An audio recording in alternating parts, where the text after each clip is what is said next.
అందరికీ నమస్కారం. శ్రీరామాయణం ధారావాహికకు పునఃస్వాగతం. శ్రీ వాల్మీకి రామాయణం అరణ్యకాండ 4వ భాగం.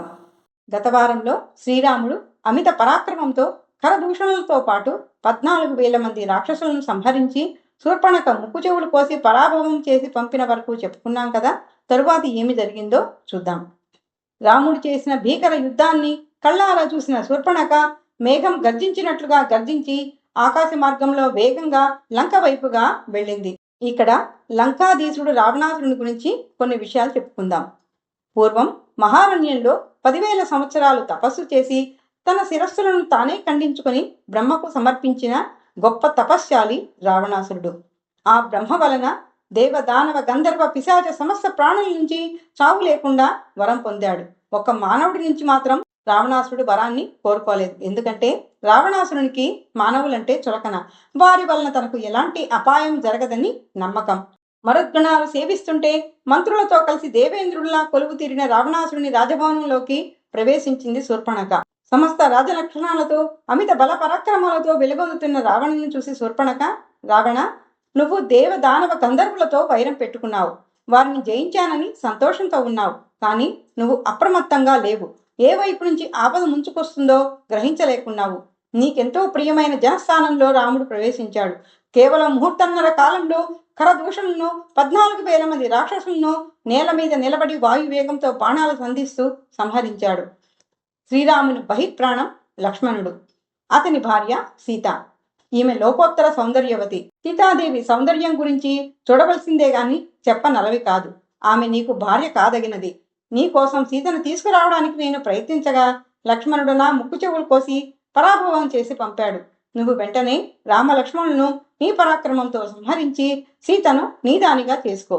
జనస్థానంలో మరణించిన రాక్షసుల ఆత్మలకు శాంతి కలిగించు అని శూర్పణఖ చెప్పిన మాటలను విని రావణుడు ఆలోచనలో పడ్డాడు.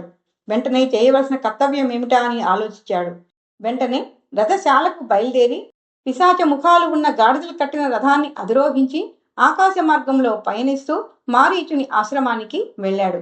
రావణుని చూసి మారీచుడు సాదరంగా ఆహ్వానించి గొప్ప భోగ వస్తువులు కానుకలుగా ఇచ్చి మంచి భోజనం పెట్టి రావణుని రాకకు కారణం ఏమిటని అడిగాడు. అప్పుడు రావణాసురుడు మారీచునితో, మారీచా, నేను గొప్ప ఆపదలో ఉన్నాను.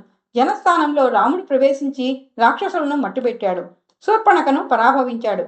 అతని భార్య సీత లోకోత్తర సౌందర్యవతి. రాముడు చేసిన దానికి ప్రతీకారంగా రాముని భార్యను ఎత్తుకు రావాలని అనుకుంటున్నాను. అందుకు నీ సహాయం కావాలి. నువ్వు వెండి చుక్కలు గల బంగారు జింకలా మారి పంచవటిలో సంచరిస్తూ సీతాదేవిని ఆకర్షించు. సీత కోరిక మేరకు బంగారు జింక తేవడానికి రామలక్ష్మణులు ఆశ్రమాన్ని విడిచి వచ్చేలాగా చూడు.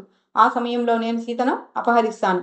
సీతా వియోగంతో చిక్కి శల్యమై బలహీనునైన రాముణ్ణి అతని తమ్ముని సునాయాసంగా సంహరిస్తాను అని పలికిన రావణుని మాటలు విన్న మారీచునికి గొంతు తడారిపోయింది. వాడు భయంతో వణికిపోయాడు. రాజా, నిన్ను మెప్పించడం కోసం ఎవరో నీకు హాని చేసే మాటలు చెప్పారు. రాముడు సామాన్యుడు కాదు. అతను దశరథుని తనయుడు. పితృవాక్య పరిపాలన కోసం రాముడు స్వయంగా అరణ్యవాసానికి తరలివచ్చాడు. అతని బల పరాక్రమాలు ఎంత గొప్పవో నాకు తెలుసు. గతంలో రామునికి 12 సంవత్సరాల వయసు ఉన్నటువంటి సమయంలో విశ్వామిత్రుడు తాను చేస్తున్న యాగాన్ని రాక్షసుల నుంచి రక్షించుకునేందుకు శ్రీరాముని తన వెంట పంపించమని దశరథ మహారాజుని కోరి అతని అనుమతితో తనతో పాటు రామలక్ష్మణులను తీసుకువచ్చుకున్నాడు. యజ్ఞాన్ని భంగం చేస్తున్న నన్ను ఒక బాణంతో కొట్టినటువంటి ఆ దెబ్బకు నా ప్రాణాలు పోలేదు, కానీ సముద్రంలో పడి ప్రాణాలతో బయటపడ్డాను. నా వెంట వచ్చిన వారందరూ మరణించారు.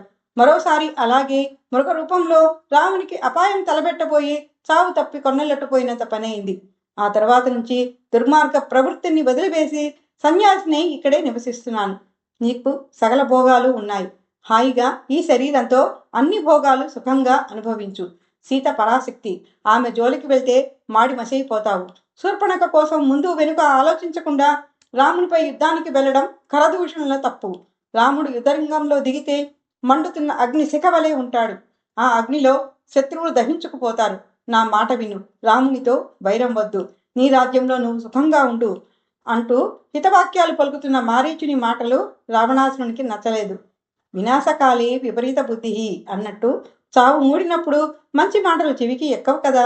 రావణుని పన్నాగాన్ని అంగీకరించని మారీచునితో రావణుడు కఠినంగా ఏమన్నాడు? అతని కోరిక తీరిందా? ఏం జరిగిందో వచ్చే వారం చూద్దాం. జై శ్రీరామ్.